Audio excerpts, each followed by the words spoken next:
नमस्कार विद्यार्थी मित्रांनो, मी सतीश काळे. एक्झाम स्टडी या ऑनलाईन प्लॅटफॉर्मवरती तुमचे सगळ्यांचे स्वागत. मागचं बॅकग्राऊंड बघून तुम्हाला अंदाज आला असेल की व्हिडिओ कशा संदर्भात आहे. EMUA RTO मेन्स 2021 एक्झामच्या रिलेटेडचे काही कॉमन पॉईंट्स आपण सॉर्ट आउट केले आहेत, ते आपल्याला आज इथं डिस्कस करायचे आहेत. कॉमन पॉईंट्समधले पहिले 2 कॉमन क्वेश्चन्स कॉमन प्लॅटफॉर्मवरती डिस्कस होणार आहे. RTOचा रिझल्ट कधी असणार आहे आणि नंतर कट ऑफबद्दल काय, एवढी रेंज तेवढी रेंज वगैरे करूया डिस्कस. आफ्टर रिझल्ट माझ्या साईडने काही पॉईंट्स मी सॉर्ट आउट केले आहेत, ते सुद्धा आपल्याला डिस्कस करायचे आहेत. प्रिपरेशन स्ट्रॅटर्जी, मग थेरॉटिकल कंटेंटच्या रिलेटेड, MCQच्या रिलेटेड, टेस्ट सिरीजच्या रिलेटेड आणि काही माझ्या साईडनं ॲडिशनल पॉईंट्स मला शेअर करायचे आहेत, ते सुद्धा आपण इथं डिस्कस करूया. एक्झामच्या अगोदर कुठले पॉईंट्स आपल्याला ध्यानात ठेवायचे आहेत, काही छोटे मोठे पॉईंट्स ते आपल्याला डिस्कस करायचे आहेत आणि काही important points tricks during exam ज्यावेळेस तुम्ही अपिअर करणार असताल त्यावेळेसचे काही पॉईंट्स आपल्याला डिस्कस करायचे आहेत. पहिलाच पॉईंट आपण हॉट क्वेश्चन आपल्या सगळ्यांसाठीचाच की सर EMUA RTOचा रिझल्ट कधी लागेल. 4 जुलैच्या नंतर आपण बघतोय MPSCच्या साईडनं काही अपडेट्स आपल्याला भेटत आहेत, वेगवेगळ्या एक्झामसाठीचे रिझल्टच्या बाबतचे अपडेट्स. तर आपण अशा अपेक्षा करू शकतो की लवकरच आपला रिझल्ट लागण्याची जास्तीत जास्त दाट शक्यता आहे. त्यामुळे रिझल्ट बदलेलची अशी ठराविक तारीख सांगता येणं मुश्किल आहे, कारण त्या आयोगाच्या अध्यक्षालासुद्धा माहिती असणं अपेक्षित नाही आहे, असणारसुद्धा नाही आहे. अनसर्टेनिटी जास्त आहे इन बिटवीन गव्हर्नमेंट आणि आयोग. सो याच्यामधनं आपण फिक्स डेट सांगू शकत नाही आहे. मीन व्हाईल तुमचा अभ्यास त्याच रेटनं तुम्ही कंटिन्यू करावा, हीच एवढी इच्छा असणार आहे. कट ऑफबद्दल बऱ्याचशा मुलांचं म्हणणं आहे की सर एवढे मार्क्स आहेत तेवढे मार्क्स आहेत, मध्ये चेंज झाला SABCचं ओपनचं वगैरे वगैरे वगैरे. एक्झाम झाल्यानंतर गुगल फॉर्म्स थ्रू आपण किंवा बाकीच्याही क्लासेसनं मार्क्स भरून घेतले होते. याच्यामध्ये जे काही अंदाजित कट ऑफ्स दिले होते ते अंदाजितच आहेत. खरा कट ऑफ तुमचा एक्झामच्या नंतरच तुम्हाला समजेल. उगीचच त्या कट ऑफमध्ये तुमचा नंबर नसल्यामुळे तुम्ही चलबिचल होऊन अभ्यास कमी करणं किंवा आणखी ऑनलाईन प्लॅटफॉर्मवरती डिस्कशन जे चालतं आहे, खूप मोठे मोठे लंबे कट ऑफ दिले जातात, त्यावरूनसुद्धा काहींचा माइंडसेट चेंज होतो, अभ्यास आणखी कमी. आणि आताच्या ह्या चेंजेसमुळं आणखी वेगवेगळे कट ऑफ दिले जातात, त्यामुळं आणखी अभ्यास कमी किंवा अभ्यासावरती होणारे दुष्परिणाम म्हणू शकतो आपण. तर हे असं नको आहे, व्हायलाही नको आहे. हे रिलायबल कट ऑफ नाही आहेत. 100% रिलायबल कट ऑफ किंवा रिझल्टच आपला येणार आहे, त्यासाठी तुम्हाला वेट करावं लागणार आहे. इथं अन्यसरी तुमचा वेळ वाया जाऊ शकतो, जातोय काहींचा. तुम्ही अभ्यास करणंच अपेक्षित आहे ह्या वेळेमध्ये, कारण हा अभ्यास तुमचा कधीच वाया न जाणारा अभ्यास असणार आहे. पुढेही आपल्याला काही एक्झाम्स आहेत आणि पुढेही बाकीच्या काही वेगळ्या अपॉर्च्युनिटीज आहेत अभ्यासावरती. आणि नाहीतरी तुम्ही माहिती आहे की जे अगोदर कट ऑफ दिले होते, मुलांनी जे गुगल फॉर्म भरले होते त्यामध्ये ऑनेस्टली भरणाऱ्याची संख्या कमी बट बाकीची संख्या जास्त आहे, असंही आपण म्हणू शकतो. याच्यामध्ये कोण मार्क भरताना प्लस मायनस केलं, कोण एक्झाम अपेअर न होतासुद्धा काही मार्क्स फिलअप केले होते किंवा काहींना मुद्दामून जास्तीचे मार्क्स टाकले, काहींना मुद्दामून कमीचे मार्क्स टाकले. आणि असा आहे तो अंदाजित गुगल फॉर्मचा कट ऑफ. सो तो 100% रिलायबल नसणार आहे. नंतर डिस्कस करायचं आहे. रिझल्ट तर लागणार आहे, पक्का आहे. रिझल्ट नंतर काही मुलं इन काही मुलं आऊट, काहींचे नाव असणार आहे इकडे, काहीचं नाव नसणार आहे. आता जे मुलं इन असतील त्यांच्यासाठीचे काही कॉमन पॉईंट्स आणि जे मुलं आऊट असतील त्यांच्यासाठीचे बरेचसे काही कॉमन पॉईंट्स आपल्याला डिस्कस करायचे आहेत यांचे. त्याच्यामध्ये आता दोघांसाठी ही स्ट्रॅटर्जी डिस्कस करूया, त्या पुढच्या पेजवरती आपण डिस्कस करूया. जे मुलं आता मेन्स अपिअर करतील रिझल्ट नंतर, त्यांचा कॉमन क्वेश्चन होऊ शकतो की टाईम रिझल्ट लागल्यानंतर किती कालावधी असणार आहे अवेलेबल आम्हाला प्रिपरेशनच्या दृष्टिकोनातून. तर याच्यामध्ये जनरली काय असतो बघा, 30 दिवसापासून 45-50 दिवसापर्यंतचा इन बिटवीन कालावधी असतो, वेळ असतो. बट ह्यावेळेस कोविड सिच्युएशनमुळे हे मागं पुढं होऊ शकतं. नंतरचा क्वेश्चन असतो सर ऑनलाईन एक्झाम असणार आहे की ऑफलाईन असणार आहे. 100% आजच्या कंडिशनला क्लॅरिटी नाही, ज्या दिवशी मी हा व्हिडिओ रेकॉर्ड करतो त्या दिवशी. म्हणून आपल्याला ऑनलाईनच्याही MCQची प्रॅक्टिस ठेवायची आणि ऑफलाईनचीही MCQची प्रॅक्टिस ठेवायची, बबल फिलअप करून. पुढे सांगेल मी तुम्हाला, OMR शीटवरती प्रॅक्टिस ठेवायची आहे. इकडे नाव आलं त्यांच्यासाठी इथं म्हणू शकतो मी सध्या तरी बेस्ट ऑफ लक. पुढे स्ट्रॅटर्जी आहे तुमच्या तरी. नंतर आता ज्या मुलांचं झालं नाही सिलेक्शन त्यासाठीचं काय बरं, सिलेक्शन मेन्स एक्झामसाठी अपिअर होणार नाहीत ते असे बरेचसे स्टुडंट्स आहेत की त्यांनी खूप सिरियसली अभ्यास केलेला आहे टेक्निकल कंटेंटचा, किंवा असे पण असतील नवीन आहेतच की त्यांनी अभ्यासाला सुरुवात केली, एकदम चांगल्या प्रकारे अभ्यासाला सुरुवात केलीच होती. असं नाही की याच्यानंतर तुम्हाला एक्झाम नाही किंवा सर्व काही संपलं आहे.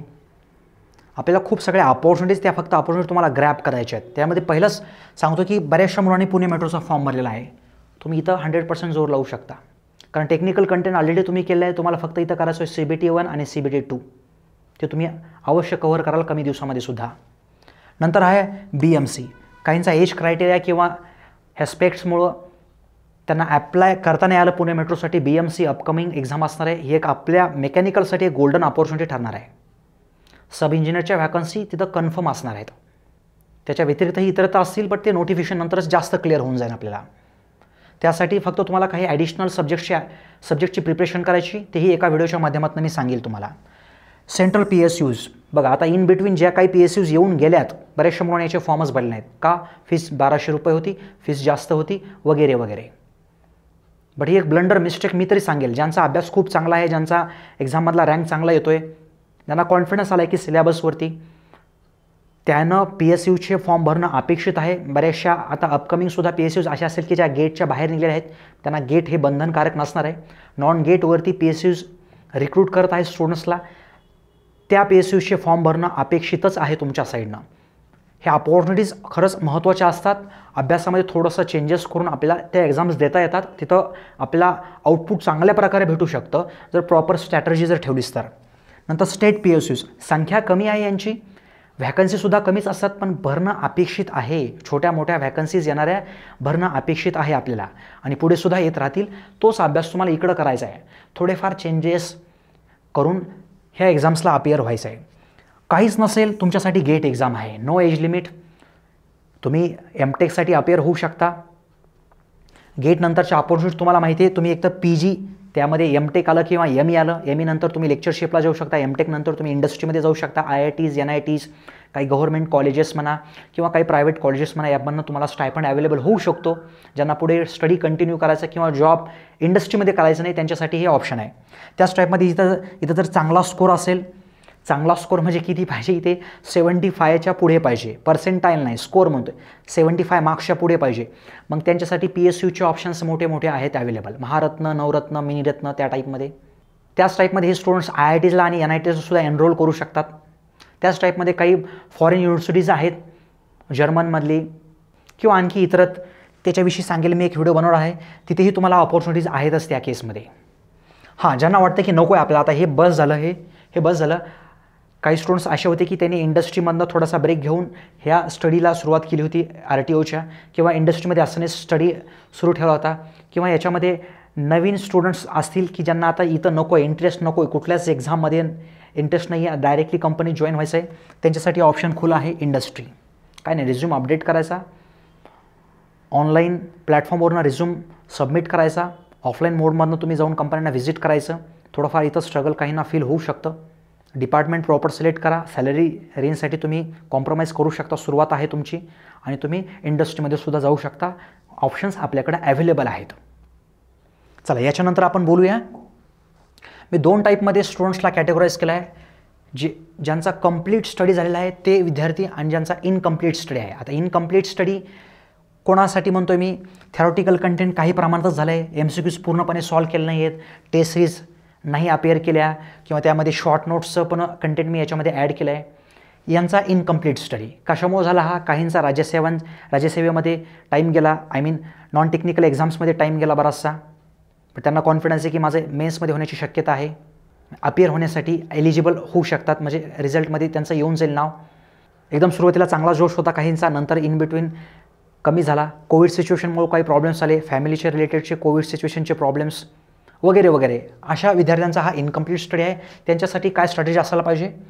बघा, तुम्ही स्वतः सेल्फ स्टडी करत असाल किंवा तुम्ही व्हिडिओ कोर्सेस घेतले असतील, आपल्या क्लासचा घेतला असेल किंवा आणखी दुसऱ्या क्लासचा घेतला असेल, त्यांच्यासाठी जे सेल्फ स्टडी करत आहात, आणि हे सुद्धा स्टुडंट्स व्हिडिओवाले, एक सब्जेक्ट कंप्लीट झाला की त्याचे 200 ते 250 MCQ सॉल्व करणं अपेक्षित आहे. RS स्कोर मी तुम्हाला इथं प्रिफर करायचं आहे सुरुवातीला, पहिल्या स्टेजला.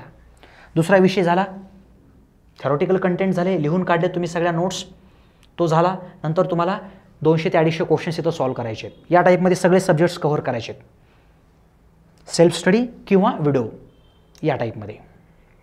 आणि नंतर मग तुम्हाला पुढचे बुक्स प्रिफर करायचे, जे की मी इथं सांगणार आहे तुम्हाला. सो आता कंप्लीट स्टडी म्हणजे काय बरं? याच्यामध्ये ज्यांचा थेरॉटिकल कंटेंट पूर्ण आहे कव्हर, खूप सगळे MCQ सॉल्व केलेले आहेत, खूप सगळे म्हणजे कुठले डिगभर हे बघूया आपण पुढे. टेस्ट सॉल्व करत आहात, चांगले मार्क्स येत आहेत, त्याच टाईपमध्ये शॉर्ट नोट्ससुद्धा रेडी आहेत. हे जेवढ्यांचं रेडी आहे, ज्या स्टुडंट्स रेडी आहे, त्यांचा हा कंप्लीट स्टडी मी इथं मानतो.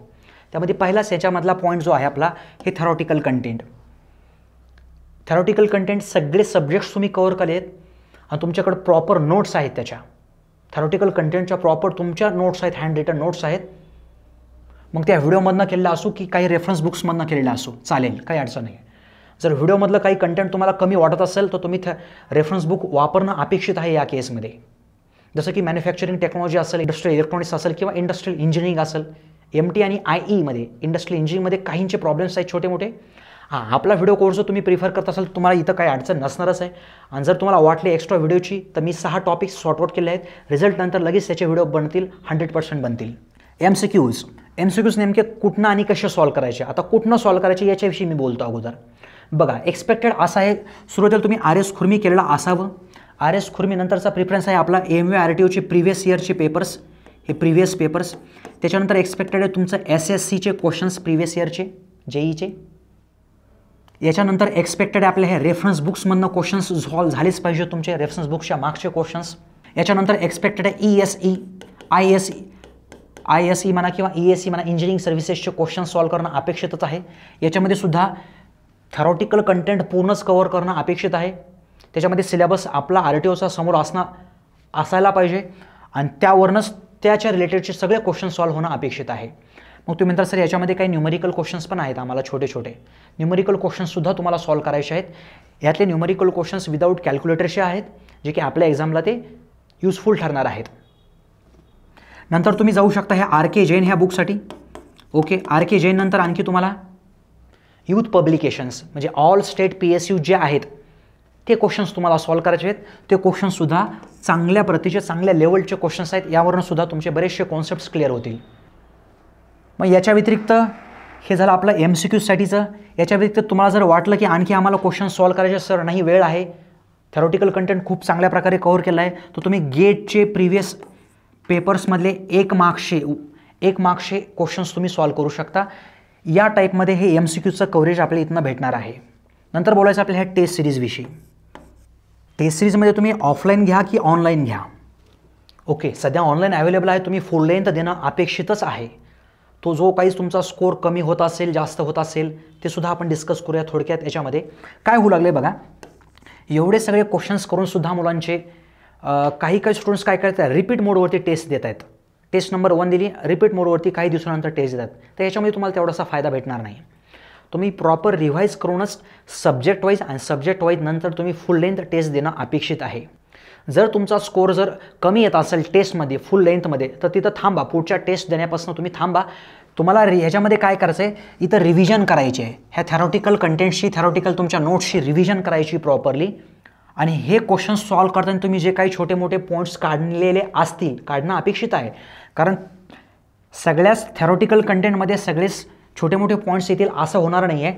क्वेश्चन सॉल्व्ह करताना तुम्हाला काही काही नवीन कन्सेप्ट दिसतील, ते तुम्हाला ह्या तुमच्या नोटबुकमध्ये, थेरॉटिकल नोटबुकमध्ये तुम्हाला लिहून काढायचे आहेत आणि ह्याची रिव्हिजन करायची. याची रिव्हिजन करून तुम्हाला पुढची फुल लेंथ अटेम्प्ट करायची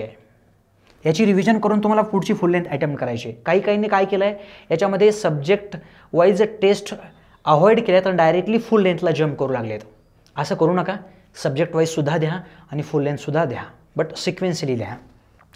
टेस्ट आपल्यासाठी महत्त्वाच्या आहेत. टेस्टच्या रिलेटेडचे काही पॉईंट्स मी पुढे बोलणार आहे. इथे आपण नंतर बघूया शॉर्ट नोट्स.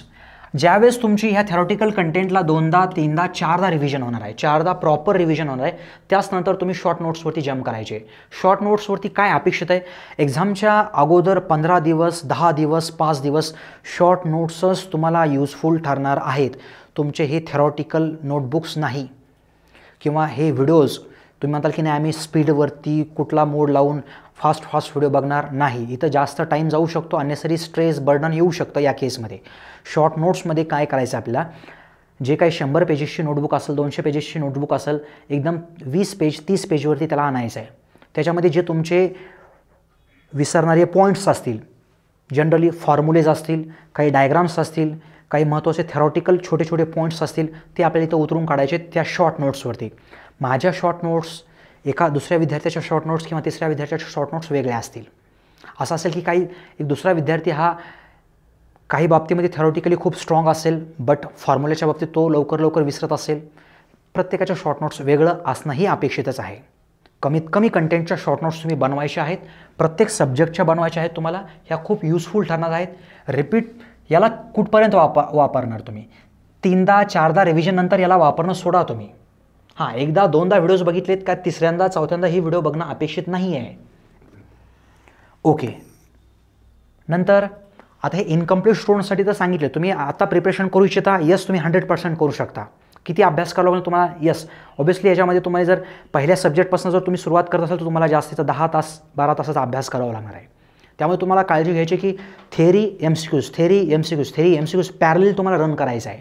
आणि ते झाल्यानंतर मग सगळे थेरॉटिकल कंटेंटला रिव्हिजन आणि मग नंतर एमसीक्यूज या सिक्वेन्सप्रमाणे बुक्स तुम्ही असे वापरले तर नक्कीच तुम्हाला फायदा होईल. तुमच्याकडे जर आणखी याच्यामधलं कंटेंट अवेलेबल नसेल, गेटचे क्वेश्चन्स तुमच्याकडे अवेलेबल नाहीत किंवा यूथ पब्लिकेशनचे क्वेश्चन्स अवेलेबल नाहीत, ऑल स्टेट PSCचे किंवा रेफरन्स बुक्सचे क्वेश्चन्स अवेलेबल नाहीत, तर आपल्या प्रत्येकाच्या टेस्ट सिरीज आहेत. काही ना हार्डली 199 रुपयाच्या टेस्ट सिरीज आहेत. त्याचाही तुम्ही फायदा घेऊ शकता. आधी बघा, तुम्हाला चांगलं वाटलं तर तुम्ही घेऊ शकता, नाही तर तुम्ही दुसऱ्या रिसोर्समधनं घेऊ शकता, काही अडचण नाही आहे. आता इम्पॉर्टंट पॉईंट्समध्ये माझा तोच पहिला पॉईंट आला इथं शॉर्ट नोट्सचा. शॉर्ट नोट्स फार महत्त्वाचे असणार आहेत आपल्यासाठी. काही माइंड मॅप्स असतील, काही वॉलपेपर्स असतील. म्हणजे याच्यामधनं सांगायचं काय मला, जसं की स्ट्रेंथ ऑफ मटेरियल आहे, स्लोप आणि डिफ्लेक्शनचे काही फॉर्म्युलेज आहेत, काहींचे सारखे विसरून जातात ते, किंवा आणखी काही रिलेशन्स आहेत वेगवेगळे, किंवा नुसते खूप सगळे फॉर्म्युलेज सॉमचे एका नोटबुकवरती एका मोठ्या पेजवरती लिहून काढा, भिंतीला चिपकवा, त्याचा फोटो काढा, वॉलपेपर ठेवा मोबाईलचा काही दिवसाकरता तरी. या टाईपमध्ये तुम्ही जुगाड लावू शकता. किंवा हे माइंड मॅप्स म्हणजे काही सिक्वेन्शियल असतात, काही सिक्वेन्शियल कॉन्सेप्ट्स असतात, जसं की फ्लूइड मेकॅनिक्समध्ये काही आहेत, तसं आपण नंतर डिस्कस करूया वाटलं असतं एका व्हिडिओमध्ये. रिझल्ट लागल्यानंतर बरंचसं काही करायचं आहे आपल्याला. सो त्या टाईपमध्ये तुम्ही करू शकता. तिथे पेपरच्या दरम्यान ड्युरिंग पेपर ऑनलाईन आहे की ऑफलाईन आहे असू द्या, पण त्याच्यामध्ये काही कॉमन पॉईंट्स आपण डिस्कस करूया. कुठलाही पेपर बघा तुम्ही या कॅटेगरीमध्ये असतो कॅटेगराईज केला. इझी क्वेश्चन्स असतात, मिडियम लेवलचे क्वेश्चन्स असतात आणि काही हार्ड क्वेश्चन्स तुम्हाला वाटणारे असतात. ते सगळं डिपेंड करतं की तुमची प्रिपरेशन किती आहे. हार्ड क्वेश्चन्स म्हणा किंवा काहींसाठी नवीन असतील किंवा काहींसाठी अननोन क्वेश्चन्स असतील. मग या टाईपच्या पेपरला कसं आपल्याला सॉल्व करायचं आहे, कसं ट्रीट करायचं आहे. आता या टाईपचा प्रत्येकच पेपर असतो नाहीतरी. मग याच्यामध्ये आपण टाईम या टाईपमध्ये कॅटेगराईज केला आहे. पेपरमधला टाईम 30% टाईम, 50% टाईम आणि 20% टाईम. 30% टाईम म्हणजे इझी आणि मिडियम क्वेश्चन्सला एकदा बघून घ्यायचं आहे आपल्याला. क्वेश्चन समोर आला आहे, तुम्हाला दिसतोय क्वेश्चन नंबर 1 टफ वाटतोय क्वेश्चन, त्याला स्किप करा. क्वेश्चन नंबर 2वरती जा. 2 तुम्हाला मे बी सोपा वाटेल, तसंच फील झालं, अवघड वाटला, पुढे तुम्ही जम्प करू शकता क्वेश्चन नंबर 3. असे बरेचसे क्वेश्चन्स तुम्हाला जमणारे असणार आहेत, जे की खूप कमी वेळ तुमचा तिथं घेतील. ते विथ ॲक्युरेसी तुमचा कमी वेळ घेणारे असे बरेचसे क्वेश्चन्स असतील इझी आणि मिडियम लेवलचे. त्यांच्यासाठी आपण साधारणतः 30 ते 40%चा टाईम तिथं अलॉट करू शकतो आपण त्या पेपरमधला. नंतर जो 50%चा कालावधी असणार आहे किंवा 40 to 50%चा जो कालावधी असणार आहे तो कोणाला द्यायचा, तो नंतर द्यायचा आपल्याला जे कॉन्सेप्ट्स आठवले नव्हते अगोदर सुरुवातीला, किंवा जे टफ वाटले होते किंवा जे टाईम कन्झ्युम करणारे तुम्हाला कन्सेप्ट किंवा क्वेश्चन्स वाटले होते, त्या क्वेश्चनसाठी आपल्याला टाईम द्यायचा. हा म्हणजे वन स्ट्रोक आपण एकदा गेलो पेपरमधनं पूर्णपणे इझी आणि मिडियम लेवलचे क्वेश्चन्स मॅक्सिमम सॉल्व केले आपण. नंतर रिपीट मोडवरती आपल्याला आठवणारे पण पॉईंट्स बरेचसे असतात. ज्यावेळेस आपण पेपर सॉल्व करायला बसतो तर काही कॉन्सेप्ट आपल्याला रिकॉल होत असतात. थोडंसं बर्डन प्रेशर कमी झालेलं असतं अशा वेळेस. उगीच टफ क्वेश्चनला स्टक होऊन बसायचं नाही आहे, तिथं अननेसरी प्रेशर वाढणार तुमचं, मग बर्डन वाढणार त्या केसमध्ये. आणि जे सोपे कॉन्सेप्ट्स आहेत ते सुद्धा मग आपल्याला विसरायला लागतो किंवा ब्लंडर मिस्टेक्स होतात. बघा, बबल करताना किंवा क्लिक करताना मिस्टेक्स होऊ शकतात. आणि जो 20%चा जो कालावधी आहे तो नंतर कशासाठी बरं 20% हा जास्त आहे, तो कशासाठी आहे, OMR शीट जर असेल तर तिथं बबल करण्यासाठीचा कालावधी असणार आहे आपला हा. त्यामध्ये मग क्रॉस चेकिंग पण आलं, खूप कमी वेळामध्ये बबल होईल आपले सगळे हे, मग क्रॉस चेकिंग पण आलं. किंवा जे एकदमच क्रिटिकल क्वेश्चन्स वाटले होते आपण ते रिव्ह्यूसाठी ठेवले शेवटी, ते तुम्ही क्वेश्चन्स बघू शकता या टाईपमध्ये. नंतर आहे हे बघा, हे तर कॉमनच आहे, अंडर प्रेशर परफॉर्मन्स खूप कॉमन आहे. बघा, बरेचसे स्टुडंट्स खूप चांगल्या लेवलला अभ्यास करत आहेत, खूप सगळे MCQs सॉल्व केलेत, खूप सगळ्या MCQsला सुद्धा रिव्हिजन केली आहे, टेस्ट सिरीजमधला सुद्धा परफॉर्मन्स जास्त आहे. काही पण ध्यानात ठेवा, तुम्ही कधीही ध्यानात ठेवा, इथं तुमचा परफॉर्मन्स चांगला आहे, सगळ्या गोष्टी ओके आहेत, कम्फर्टेबल आहात तुम्ही इथं पेपर देण्यासाठी, क्वेश्चन सॉल्व करण्यासाठी. पण सगळ्यात महत्त्वाचा टाईम तुमचा पेपरच्या दरम्यान आहे. पेपरमधला तुमचा परफॉर्मन्स कसा आहे, तो जो कालावधी आहे आपल्या पेपरचा, तो सगळ्यात महत्त्वाचा आहे. त्या शॉर्ट टाईममध्ये तुम्ही किती चांगल्या प्रकारे परफॉर्मन्स देत आहात ते महत्त्वाचं आहे. म्हणजे सांगायचं आहे काय की मला एकदमच 12 तास 15 तास 20 तास एवढं तर नसावं कोणी. एवढा अभ्यास करण्यापेक्षा त्यामध्ये थोडासा टाईम स्वतःला तरी द्या. 24 तासामधनं काही कालावधीत 15 मिनटं 20 मिनटं अर्धा तास 1 तास running, gym, jogging, meditation, yoga काहीतरी ठेवा तुम्ही. कारण असे कॉल्स आहेत माझ्याकडे विथ प्रूफ तुम्हाला सांगतो की खूप चांगला अभ्यास असलेले स्टुडंट्स की अंडर प्रेशर असं होतं आहे तसं होतं आहे, हे होऊ लागलं आहे ते होऊ लागलं आहे, असं नको आहे आपल्याला. एकदम याच्यानंतर लाईफच नाही असं बिहेवियरसुद्धा नको आहे. अंडर प्रेशर कसं असतं बघा, इथं काय सांगायचं आहे मला, जर तुमच्या MCQची खूप जास्तीची प्रॅक्टिस असेल वेगवेगळ्या बुक्समधनं टेस्ट सिरीजमधनं, तर तुम्ही खूप चांगल्या प्रकारे पेपरचं जे प्रेशर असतं बर्डन असतं ते तुम्ही झेलणार. कारण तिथले क्वेश्चन्स तुम्हाला नवीन नवीन नाही वाटणार त्यावेळेस. मग नाही तर थोडाही क्वेश्चन ट्विस्ट झाला आणि MCQची जर प्रॅक्टिस कमी असेल तर तिथं मग तुमचं प्रेशर वाढतं, तिथं टाईम जातो, मिस्टेक होण्याची शक्यता असते. म्हणून इतकी क्वेश्चनची प्रॅक्टिस आपल्याला ठेवायची आहे, MCQची इतकी प्रॅक्टिस ठेवायची जेणेकरून येणारा क्वेश्चन हा नवीन नाही वाटला पाहिजे. जर बघितलेला क्वेश्चन वाटेल तर तुम्हाला पेपरमध्ये सुद्धा तेवढा कम्फर्ट फील होईल, जास्तीचं बर्डन फील नाही होणार तुम्हाला. नंतर आहे हे जुगाड आपले बघा, ऑड ऑप्शन आउट करायचे. असं तुम्हाला नक्कीच होणार बघा. 2 ते 3 क्वेश्चनला कन्फर्म होणार, ऑलमोस्ट बऱ्याचशा विद्यार्थ्यांना होणार आहे. क्वेश्चन रीड केला आहे, 4 ऑप्शनपैकी कन्फ्युजन आहे आपल्या ऑप्शनमध्ये, त्यावेळेस तुम्ही काय करू शकता, ऑड ऑप्शन्स आउट करायचे. बघायचं की कुठल्या टॉपिकचा आहे, कशाशी लिंक्ड आहे, कसा आहे, याचा इफेक्ट त्याचा इफेक्ट, हे सगळं थोडंसं जुगाड करून 2 ऑप्शन्स कट करू शकता आणि 2 ऑप्शन्सवरती तुम्ही रिस्क घेऊ शकता.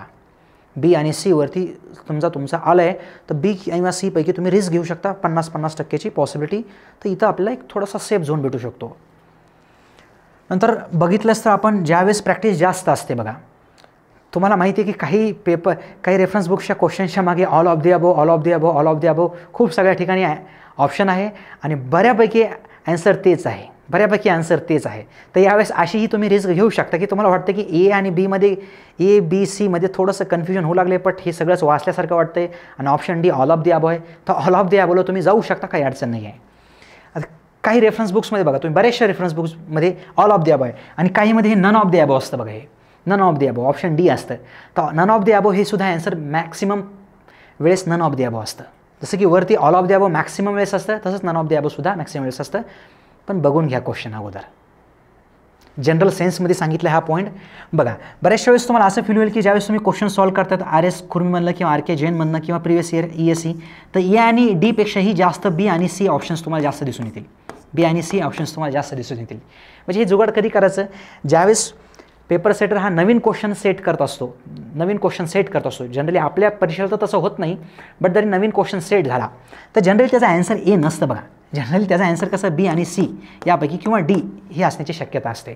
जनरली म्हणतोय, हे काय थंब रूल नाही आहे, हे रिकामे जुगाड्स आहेत. असे काहींचा क्वेश्चन आहे की सर आशर्षण आणि रिझन क्वेश्चन करायचे आहेत का आम्हाला. ज्यावेळेस तुम्ही ESE म्हणा किंवा आणखी दुसरे प्रिवियस इयरचे क्वेश्चन सॉल्व्ह करणार, आशर्षण आणि रिझनचे क्वेश्चन्स असतात. तुमच्याकडे जर सफिशियंट टाईम असेल तरच तुम्ही हे क्वेश्चन करा, अन्यथा क्वेश्चन्स करण्याची जास्त गरज नाही आपल्याला. या टाईपचे क्वेश्चन्स आपल्याला विचारले जात नाहीत म्हणून. आणि ज्यावेळेस तुम्ही करणार त्यावेळेस ते कसे करणार, असर्शन त्याचं एक स्टेटमेंट असतं, रिझन त्याचं एक स्टेटमेंट असतं, मग खाली 4 ऑप्शन्स असतात. ए करेक्ट आहे, आर करेक्ट नाही आहे, तुम्हाला माहिती आहे. आता ते कॉमन फॉर्मॅट असतो, A is true and R is the correct reason of A. या टाईपमध्ये ए करेक्ट आहे आणि बी सुद्धा करेक्ट आहे, बट ते एकमेकांचे रिझन होऊ शकत नाहीत. कसे सॉल्व्ह करायचे, असर्शन रीड करायचं, ते स्टेटमेंट रीड करायचं, मध्ये बिकॉज लावायचं आणि रिझन रीड करायचं, मध्ये बिकॉज लावायचं.